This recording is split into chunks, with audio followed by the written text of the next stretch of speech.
what you feel about Black Broadway as a show. Oh, Black Broadway, to be in a show called Black Broadway is something else.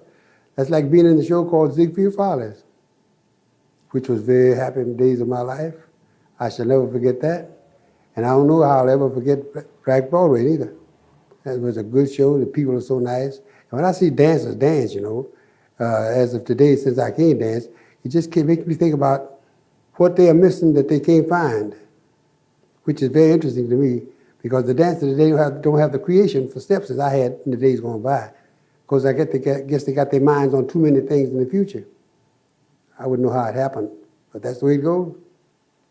So what do you feel inside when you see people dancing and you know that you could get up there and be the boss and and you're...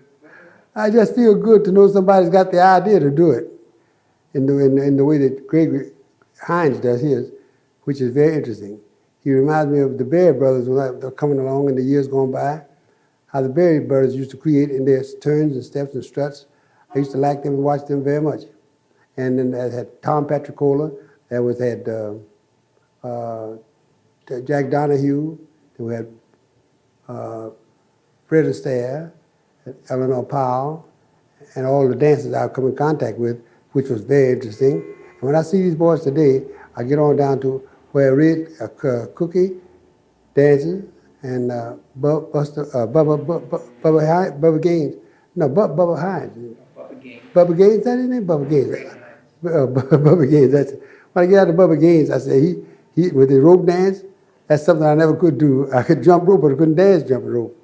But I could dance and write my name, which nobody else have ever done yet. I used to write my name and write Merry Christmas and Happy New Year dancing. That was a feat to me then. I used to wait when the snow was on the ground. I used to dance in the snow till it just falls on the ground and write in the snow. But that time I didn't have the idea of chalk on your shoe. Then I put chalk on my shoe and started writing it with chalk, which was a good send-off. I'll never forget that. Bubbles, many people say that there were the two great dancers were you and Bill Roberts. Mm-hmm. A lot of people say you were the greatest. So what do you say about it? I can't say but one thing. If they practice as much as me, they must be the greatest. If they practice as much as me, because I used to dance all night long, and I have to take off my shoes to keep from waking the people up downstairs, which was a treat to me again. I dance at 6 o'clock in the morning, go down to the corner, get myself a cup of coffee and a donut, and cry like a baby, because I'm so happy for learning the step that I stayed up all night to get. Then I come back on 7th Avenue and show the step, man, nobody could do it.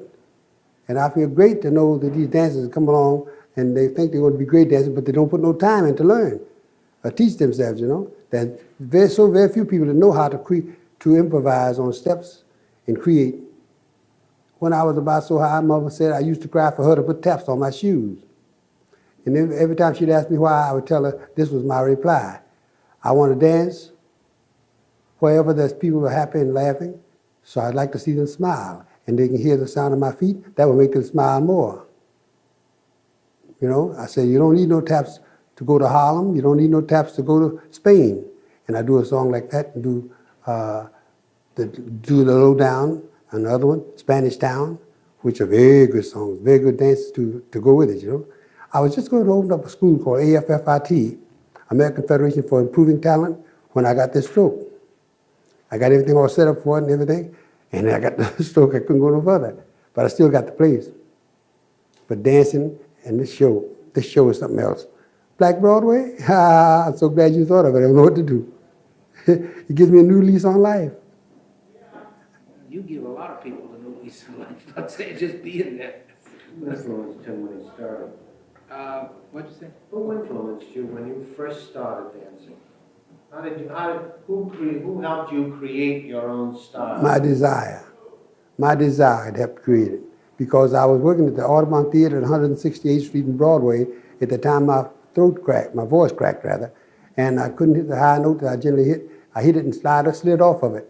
Then I said I got to do something else besides sing. So I picked up dancing when I was 18 years old. And I started dancing then. I didn't stop until I got to the place where I said I'm going to be the greatest dancer in the world. And I didn't let up. Well, who were the dancers that were dancing when you were 18 years old? Bill Robson was dancing. So was Eddie Rector, and there was Snake Hip Stucker. There was the Lucky Seven Trio, and there's Tip Tap and Toe, the Berry Brothers, and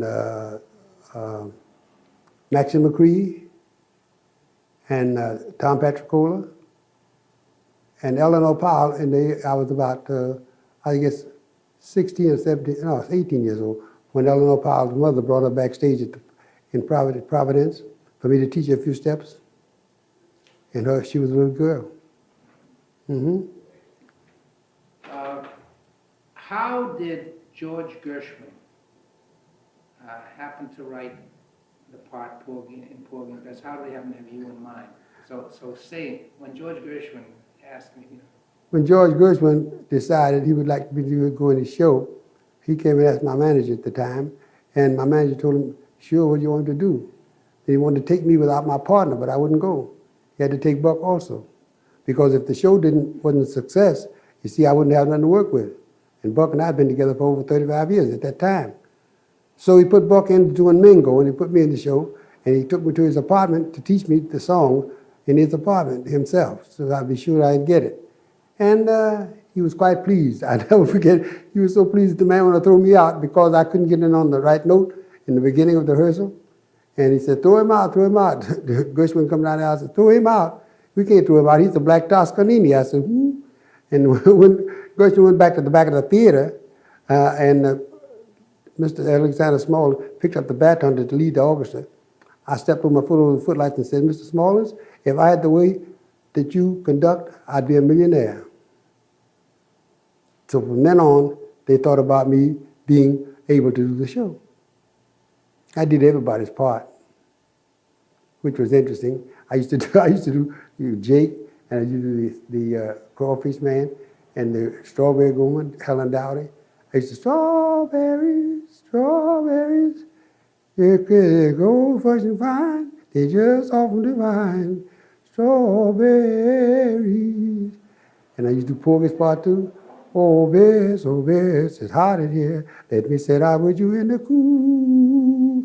Porgy, Porgy, I got plenty love for you now. Oh, Bess, I did the show just like that. And I used to sing a part in the boat that's leaving. The Alexander Small used to say to me, why do you sing that? I said, I can't help myself. He's right on that, there's the boat that's leaving soon for New York. Come with me. I used to hum that every time. And he used to ask me why I did it. I said, I couldn't help myself. And when I was learning, I had to learn by the steps, you know. I learned my melody from the steps I could put in the music, which was quite interesting. did you dance in that show?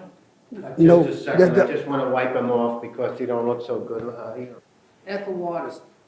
Tell us a little bit about Ethel Waters. I want to say that she's a good entertainer, a good singer, and a good Samaritan. Start over and say Ethel Waters was. Ethel Waters was a good singer, as you know, and she was a good Samaritan and a good person to work with. I played with her many times.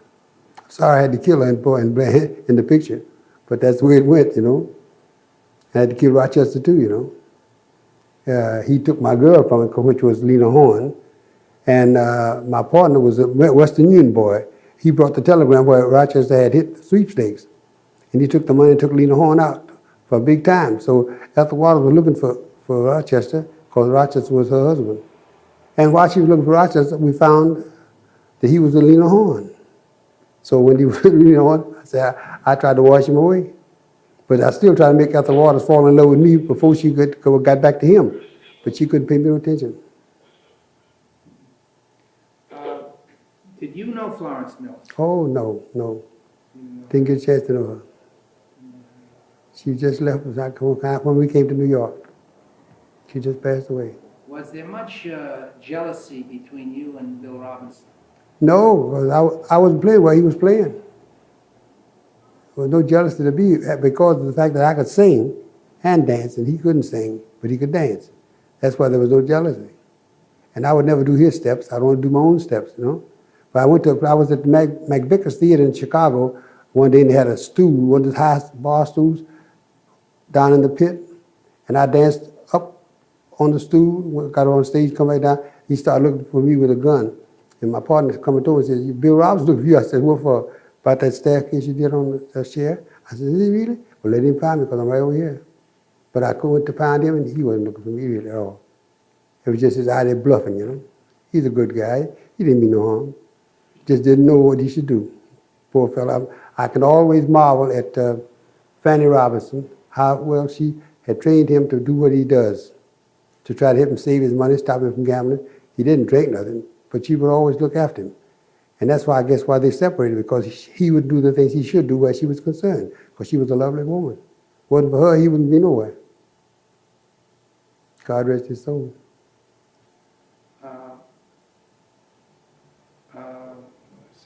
When did you meet U.B. Blake? I met him in Blackbirds. I met U.B. Blake. I met U.B. Blake in Blackbirds when I did a song there with Nika Shaw.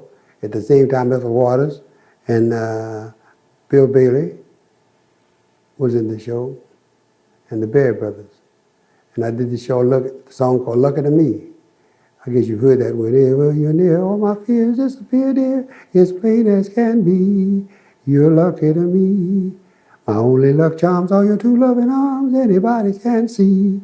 You're lucky to me. No harm can happen to me anymore. I'm writing 13s all over my door. My mother and dad thought that our luck was bad, but like we they agree, you're lucky to me. That was a pretty song. Then we did a soft shoe dance, and Ethel Waters, she would do a reprise of the song after we got through with it, you know, which was lovely, lovely. I'll never forget that show either. But what knocked me out, though, when we played the Ziegfeld Follies, there was no act could follow our act. Because we come on about 20 minutes to 12 on the opening night in New York, and we come on like it was 8:30, you know, and everybody remarked about it after we got through, but nobody wanted to follow our act. We followed everything they had for the Ziegfeld Follies, and after us came the finale, and Harry Richmond was the one that went out. We opened up in Pittsburgh, and we opened in Pittsburgh. We were such a hit that nothing could go on. Then they waited for us to come back on the stage, but the stage manager said he's going to put the lights out there, or it's going overtime. And that's what upset me. We'll put the lights out on me on my opening night here in the Follies. Ain't that something? So what I did was come off the stage and go on down to the dressing room. So while they were applauding, I'm still down in the dressing room. I knew I shouldn't have left the stage, but I was so mad I could have killed the stage manager. But I went on downstairs the stage. That Buck was saying, come on, Buck, come on, come on. Audience come, Buck and Buck, Buck and Buck. So I finally went upstairs, and the guy was there, went on the stage. When Harry Richmond says, you know, there's a little speakeasy down the street, and that's where Buck and Bubbles went. And somebody in the back there hollered, go get him. And he come on the stage, took a bow, and come off. And then the stage manager said, you know, you ain't supposed to leave the stage until after you get through. And you wasn't through yet. I thought I was through. You said I was over time. And that was the end of that. Had no more trouble. Two things. You know, you were black artists in an era. I heard you answer this on television. So, black artists in an era when black artists were not allowed to That's right. go a lot of places. That's right. But you performed in many different kinds of places. Yes, I did. And some of the places I performed, I had to put on cork. My partner and I put on cork to fool the public that we weren't colored, that we were blacked up like Al Jolson doing Mammy. I was doing the Mammy too, but I was doing Mammy on mine. He was doing Mammy.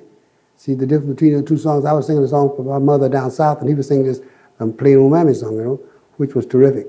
I used to talk to the audience and say, my song was to my mother. I'd say, I read your letter, Mammy, oh mine. I feel much better, Mammy, oh mine. Still, I'm kind of homesick too. No one can cure me but you, Mammy, oh mine. Below that old Dixon line, oh, I'm longing to kiss you. I miss you all of the time.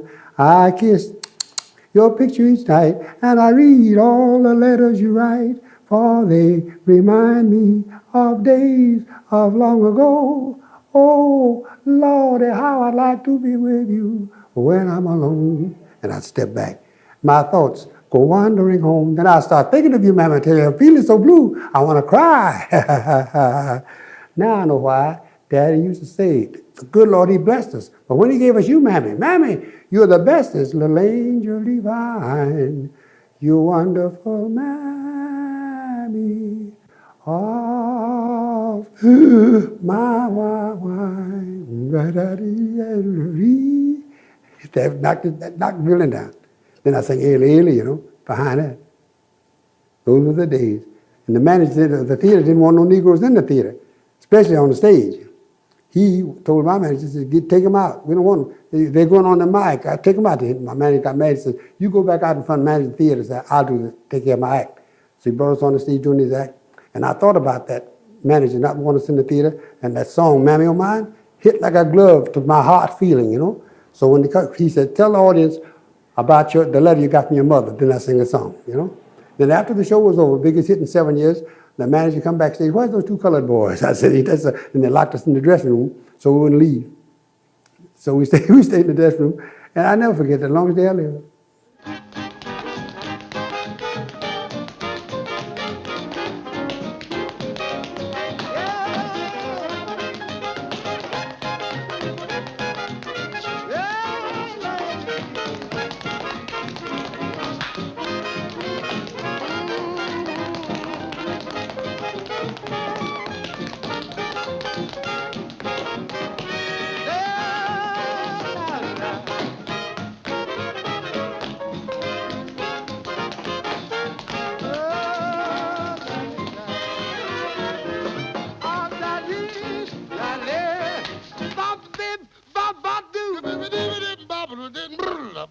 Shoot the liquor to me, John boy. I want a lot of these potatoes and a poke. Yes, really.